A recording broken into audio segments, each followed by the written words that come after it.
अगर शरीर रुग्ण नहीं है, जवान शरीर हो, ब्रह्मचारी हो, आग है अंदर, सहो हर प्रकृति के वार को, गर्मी सर्दी बरसात भूख प्यास, सच्चिदानंद में स्थित हो जाओ, तुम्हारा बाल बाका भी कोई नहीं कर सकता।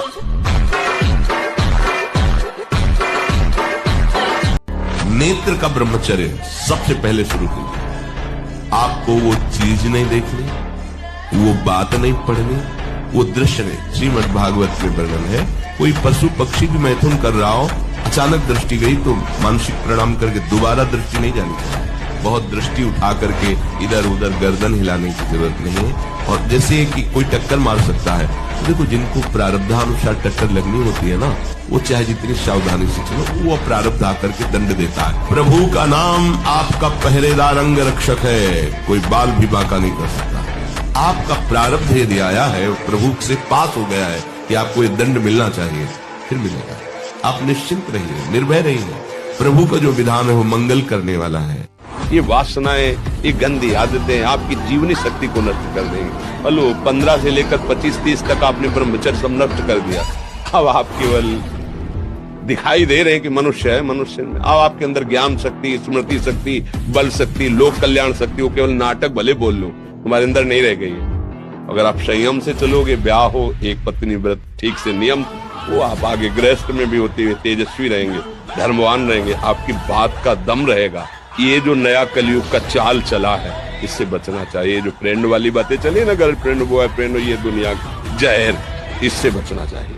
हम दोस्ती कर सकते हैं, भाई बहन एक स्कूल में पढ़ने जाते हैं, ऐसे हम क्यों नहीं जा सकते? जब निर्णय होगा पति पत्नी वाला तो बात अलग है, तब तक हमारा संबंध सबसे, किसी से घृणा नहीं करनी। एक ही स्कूल में जा रहे, भाई बहन नहीं जाते पढ़ने, एक गाड़ी में बैठकर जाते हैं, एक स्कूल में पढ़ते हैं, क्या उसमें दोष होता है?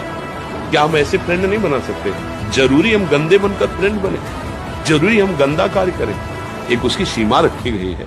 प्राणायाम के द्वारा प्राणों का संयम, शरीर को व्यायाम के द्वारा स्वस्थ, आसनों के द्वारा वश में कर लेना, आहार के द्वारा पवित्र बुद्धि करना, इंद्रिय भोगों का दृश्य श्रवण संभोग, इनसे दूर रहना, इंद्रिया पवित्र, तब जाके वीर ऊर्ध्वगामी होता है। बिना ब्रह्मचर्य के आगे नहीं बढ़ोगे। बहुत हम अनुभव की बात कहते हैं, बहुत अनुभव की बात। ब्रह्मचर्य में एक नवीन उत्साह होता है, ब्रह्मचर्य में एक अजीब शक्ति होती है जो आपको साधन में, गृहस्थी में भी रहे तो संयम से रहे। बस संतान उत्पत्ति के लिए आदेश है, नहीं तो ये जीवन केवल भगवत प्राप्ति के है। भगवत प्राप्ति हो जाए और उसके लिए ब्रह्मचर्य आवश्यक है। और आजकल ब्रह्मचर्य का कोई महत्व नहीं समझ रहा है, नहीं समझ रहा है। केवल प्रवचन किया जा रहा है, केवल प्रवचन सुना जा रहा है, इसलिए अध्यात्म उन्नति नहीं हो रही है। आप लोग ब्रह्मचर्य को बचाओ, सच्ची मानो ना, ब्रह्मचर्य बिना बचाए आगे नहीं बढ़ सकते। जो ब्रह्मचर्य रहता है उसे शरीर बल, मनोबल, बुद्धि बल, वचन बल, ये सब जागृत हो जाते हैं। वचन बल जो बोला वही लागू हो गया, जबरदस्ती आपको मानना पड़ेगा। और मनोबल जो संकल्प किया अंदर, वही बाहर क्रिया प्रारंभ हो गई, वही दिखाई देने लगी। देह बल, रात दिन मेहनत करो फिर भी थकान नहीं। हनुमान जी का कहीं भी चित्त डिगा नहीं, चरित्र पवित्र और भगवान का चिंतन। हाहाकार मचा दिया, कछ मारे से कछ मर्दे, ऐसे जैसे उट्टा नहीं लगाया जाता, ऐसे ऐसे पकड़ के राक्षसों को मसल देते। जब वीर है वो बल है, वो छीन हो गया तो मतलब हम जब जैसे सत्संग में बोलते हैं, तुम्हारी कमर दर्द करेगी, तुम्हें चक्कर आएगा, तुम्हें घबराहट पैदा हो जाएगी, कोई कार्य करने की इच्छा नहीं होगी, तुम्हारी जरा सी बात सोच करके तुम घबरा जाओगे कई तरह, और लघु शंका को बैठोगे, जरा सा स्पर्श करोगे वीर निकल जाएगा, आपकी दुर्गति हो जाएगी। तो हम ऐसे थोड़ी बोल रहे हैं। हाँ, लेकिन अगर आप हमारी बात मानो तो अभी कुछ नहीं बिगड़ा है, सब ठीक हो जाएगा। आप अच्छे आदमी बन सकते हो, आप स्वस्थ बन सकते हो, क्योंकि अभी आप में इतना आत्मबल है कि अपनी कमी को समाज में कह दिया।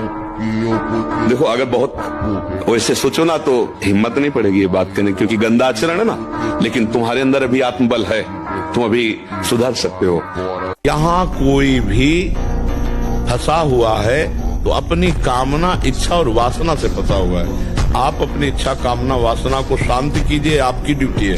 और फिर आप प्रश्न कीजिए कि आपको किसने बांधा था, कौन बंधा है। ना भी बंधे हो, ना पहले बंधे थे। ना भी दुख है, ना पहले दुख है। माना हुआ आपका इच्छा का दुख और सुख है, क्योंकि आप दुख और सुख से परे तत्व हैं। महाराज जी, प्रेम क्या है? किसी को याद करना प्रेम है, किसी के बारे में सोचना प्रेम है, हर वक्त उसकी ख्याल रहना प्रेम है, या उसका चिंतन या उसके बारे में सोचना प्रेम? याद करना, चिंतन करना, सोचना। पर प्रेम शब्द सार्थक होता है सच्चिदानंद पे। आजकल जो प्रेम शब्द का प्रयोग पार्थिव पांच भौतिक शरीर के भोग को कहा गया, उसे प्रेम नहीं, उसे काम कहा गया है। ये जो पुरुष स्त्री संबंधी आकर्षण है, बोले प्रेम है, इसे काम कहते हैं, प्रेम नहीं कहते। प्रेम होता है सत चिद आनंदमय। प्रेम होता है प्रतिक्षण वर्धमानम। प्रेम होता है कामना रहितम। प्रेम होता है सूक्ष्मतरम। प्रेम होता है अनुभव स्वरूपम। प्रेम बहुत अलौकिक वस्तु है, वो भगवान की कृपा से प्राप्त होती है। ये जो बच्चे आजकल नहीं है ना, 4 दिन का परिचय है बॉयफ्रेंड से, और 20 साल तुम्हारे मम्मी पापा तुम्हें पढ़ाए लिखाए, खवाए पियाए, और 20 मिनट में तुम उनको ठुकरा के चल दिए। तो 4 दिन का हाथ मिलाने वाला लड़का तुम्हारे जीवन को जानता है, तुम्हारे जीवन का निर्वाह कर देगा। केवल वासना की छोड़ती, इसके बाद देखना फटे कपड़े की तरह तुम्हारा जीवन हो जाएगा। जो कांच और हीरा एक जैसा लगेगा, लेकिन घन मारो कांच चकनाचूर हो जाएगा। जो हीरा है कोई फर्क नहीं पड़ेगा। ऐसे ही मान अपमान में, दुख सुख में, लाभ हानि में जो चकनाचूर हो जाए तो अब कच्चा है, अभी हीरा नहीं है, कांच है। और जो बड़े से बड़े दुखों में भी एक स्थिति में बना रहे भगवान के चिंतन में, वो हीरा है।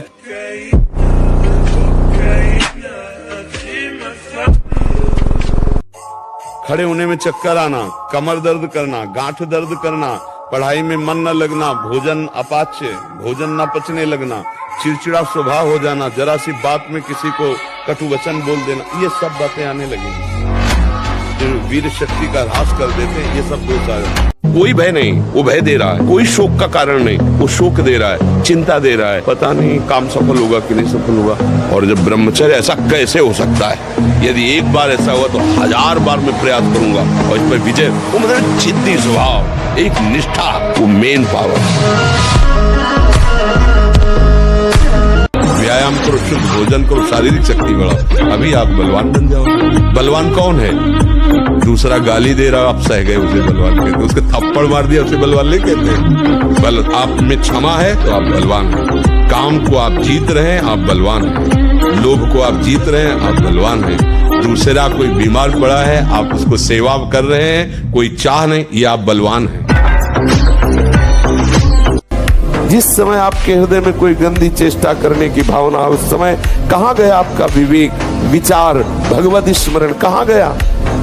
क्या करने जा रहा हूँ, किससे कर रहा हूँ, कौन है जो मुझे प्रेरित कर रहा है? कहाँ है विवेक आपका, कहाँ है ज्ञान आपका, कहाँ है आपका सतमार्ग का वो दृढ़ संकल्प जो भगवत प्राप्ति के लिए, भगवत प्रेम के लिए, भगवत चिंतन के लिए आपने स्वीकार किया है? ब्रह्मचर्यहीन मतलब जीवन एक मृत जीवन है। ब्रह्मचर्य अमृत है। अगर आप ब्रह्मचर्य से चलें तो आप देख लीजिए स्वयं में आपके अंदर एक से एक उत्तम विचार, उत्तम सामर्थ्य। मेहनत में लग जाओ तो और जोश आएगा, क्योंकि ब्रह्मचारी हो ना, जिधर लगाओ